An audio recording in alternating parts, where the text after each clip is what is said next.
Pétri des connaissances d'expérience, sa réputation le précède. Est répandu au pays et a franchi le limite des frontières nationales.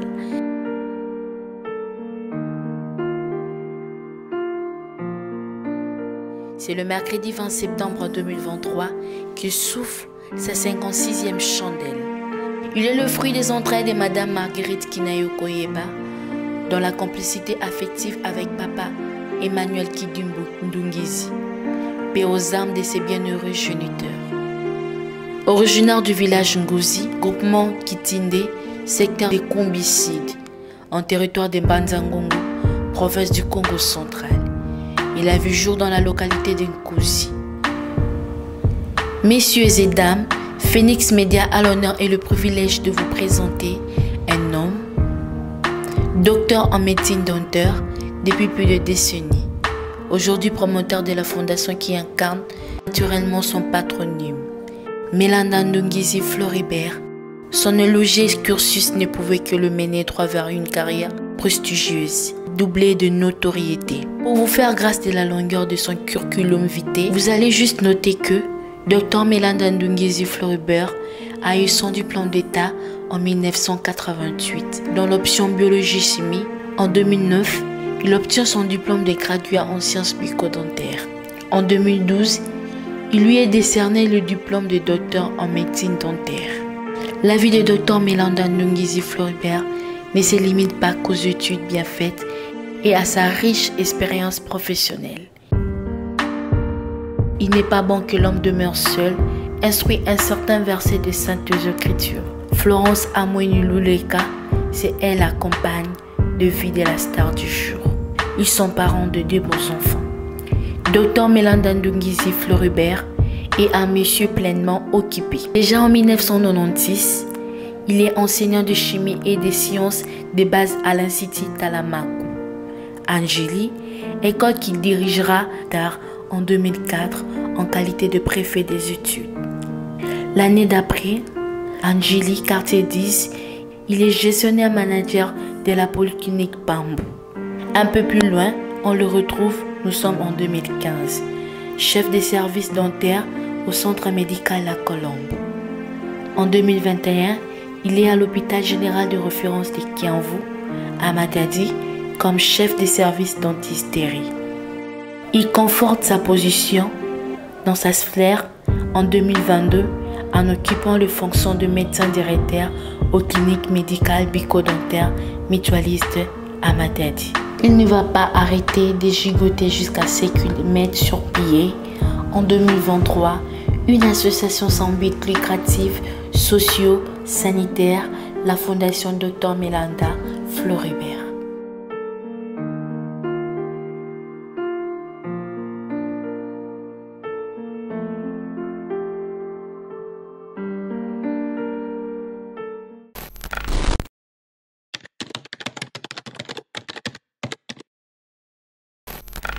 Je m'appelle Melanda Ndungizi Floribert.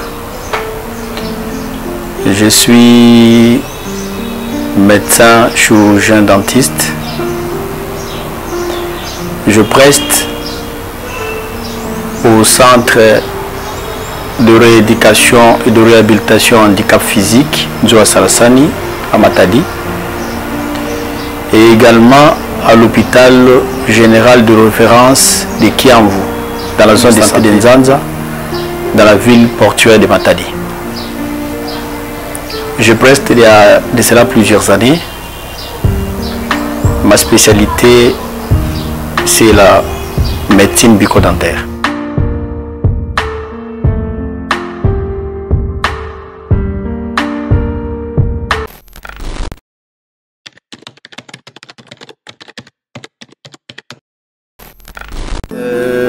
Mon parcours professionnel est très large. Avant d'aller d'embrasser la médecine bucco-dentaire, j'ai d'abord suivi les études. Donc en bref, j'ai commencé mes études primaires. J'ai eu mon certificat d'école primaire en 1982 Taïen. Et j'ai amorcé les études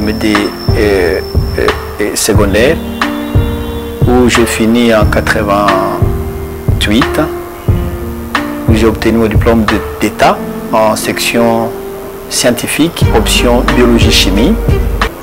Après avoir décroché mon diplôme d'État, je suis allé à l'université de Kinshasa, au département de chimie, où j'ai fait des études de chimie jusqu'en 1994. Ensuite, j'ai été embauché dans une société indo-pakistanaise pendant plusieurs années. C'est en 2000 juste où j'ai changé de carrière, de posture évidemment. J'ai été pris dans une école où je devais enseigner les cours de mathématiques et de chimie. Et je fais cet exercice, je fais cette profession pendant 14 ans. Donc 10 ans comme enseignant debout et 4 ans comme enseignant assis, où j'ai commencé par les études, j'ai commencé par occuper la responsabilité comme directeur des études. Ensuite j'ai évolué, où j'ai pris le poste où j'ai été accepté comme préfet des études pendant 4 ans. Et c'est pendant l'exercice de ma formation, pendant l'exercice de ma profession d'enseignant, j'ai eu le goût ou l'envie de quitter l'enseignement pour aller faire la médecine bucco-dentaire. J'ai repris le parcours à l'université de Kinshasa et où j'ai fini ces études de la médecine bucco-dentaire, où j'ai eu le diplôme de docteur en médecine dentaire en 2000, l'année académique 2011-2012. Ensuite, j'ai complété la formation. Après j'ai cette formation, c'est le diplôme. J'ai commencé, j'ai eu des formations complémentaires, donc de la formation continue, où je devais faire la chirurgie dentaire, et je fais la chirurgie stomatologique, je fais la dentition opératoire. J'ai complété avec la formation en parodontologie, en prothèse dentaire. Bref, j'ai appris beaucoup de formations qui entourent la sphère orale, donc qui entourent ma formation. Ensuite, j'ai été au clinique des universités de Kinshasa. Et comme on avait un partenariat avec l'hôpital centre médical La Colombe, nous avons également inséré un autre cabinet dentaire classique, toujours pour la prise en charge des patients. Ensuite, en 2020, nous avons créé une clinique médicale bucco-dentaire spécialisée, là où nous sommes en train de prendre langue.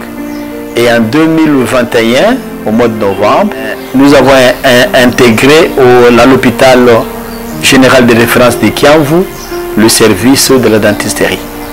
Voilà un peu la réalisation de la fondation.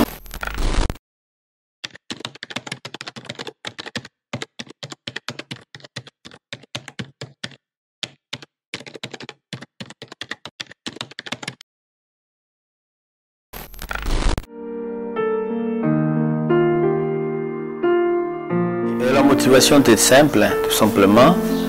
Je voyais combien les gens souffraient des maladies de la bouche et des dents. Nous savons que dans la bouche, il y a beaucoup de structures.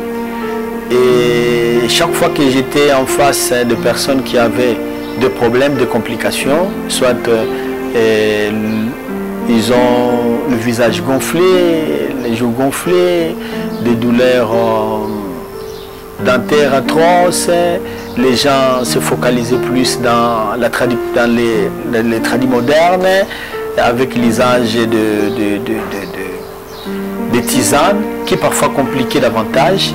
Ensuite, je me suis dit, je peux ensuite, d'ailleurs, de toutes les façons, depuis mon enfance, déjà, j'aspirais à devenir médecin, généraliste d'ailleurs, c'est comme ça que je pensais.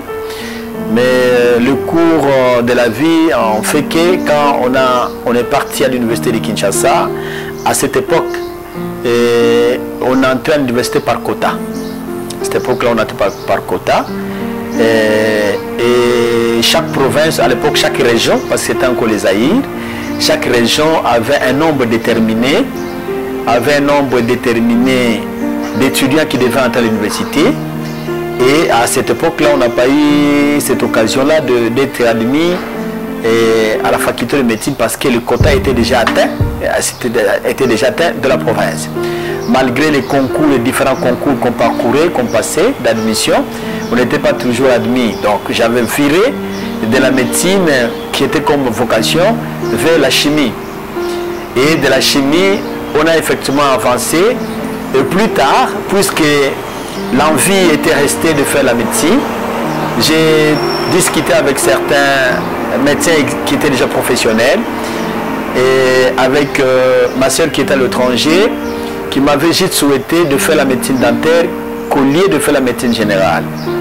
Parce qu'à l'étranger, la médecine dont le chirurgien dentiste était le puissant médecin, qui étaient les bourreaux, je dirais, des riches, et c'était coûteux. Alors on m'avait orienté, au lieu de faire la médecine générale, il fallait carrément faire la médecine bucco-dentaire. Effectivement, c'est vrai. J'ai accepté de faire le transfert. Évidemment, j'avais écrit à l'université que je devais reprendre les études de médecine, mais cette fois-ci en médecine bucco-dentaire. Et il fallait écrire au secrétariat académique qui avait accepté après commission chargée des inscriptions. Ils ont étudié et analysé les dossiers. J'ai été accepté à cette époque-là, mais pas commencer les études comme tout le monde. Je devais faire des études spécialisées. On nous a pris déjà dans une classe montante avec dispense de tous les cours qui avaient caractère scientifique. Voilà donc, et mes serrés m'ajouter les cours proprement de la médecine. Et de là, on a évolué jusqu'à la fin. Effectivement, je me suis rendu compte que c'était le domaine qui était pour moi le domaine de prédilection. Voilà un peu les quelques motivations qui m'ont poussé à faire cette médecine. Et en arrivant sur le terrain, j'ai compris que la médecine, cette spécialité était je dirais, la meilleure parce qu'on nous forme d'une manière complète. C'est-à-dire qu'on apprend, on peut faire la radiologie ou la radiographie, on peut faire l'anesthésie-réanimation, donc on fait de vous un tout.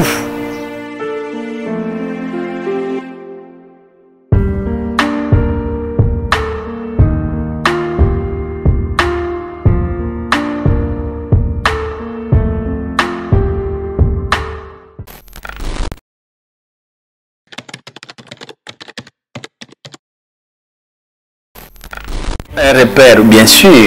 Le repère, il y en a, c'est pas manqué en tant que scientifique. Les repères, il y en a, et notamment à l'époque, avant de faire la médecine bucco-dentaire, j'avais un vrai repère qui était un professeur, spécialiste ou docteur en sciences de la terre. C'est lui qui m'avait influencé pour faire la chimie de la terre ou la géochimie. Mais malheureusement, ce professeur, et à l'époque, je crois en 92, il avait été promis comme directeur général à GECAMI. Avec le conflit de l'époque entre les Balouba 4 et Balouba de Kassai, et ce prof a été empoisonné. Et finalement, ça m'a dégoûté. Ça m'a dégoûté. Et j'étais devenu triste parce que c'est quelqu'un qui me donnait, qui me motivait.